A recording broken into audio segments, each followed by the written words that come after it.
Hi, I'm Steve Martinez and this is my AP problem number 13. So for A, even though NH3 and CH4 have similar molecular masses, NH3 has a much higher normal boiling point than CH4.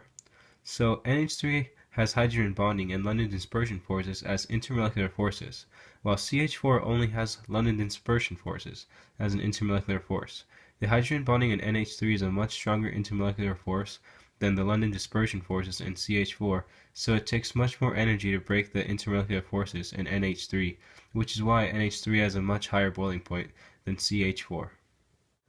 B. At 25 degrees Celsius and 1 atm, ethane is a gas and hexane is a liquid.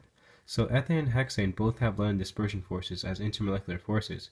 However, hexane has more electrons than ethane, which makes hexane more polar than ethane. Since hexane is more polar than ethane, the hexane molecules are more attracted to each other than the molecules in ethane, so hexane has a higher boiling point than ethane. C. Si melts at a much higher temperature than Cl2. So Si forms covalent bonds with other Si atoms when it is in its solid form. Cl2 only has London dispersion forces as an intermolecular force. The London dispersion forces in Cl2 require much less energy to break apart than the covalent bonds in Si, so Si has a much higher melting point. D. MgO melts at a much higher temperature than NaF.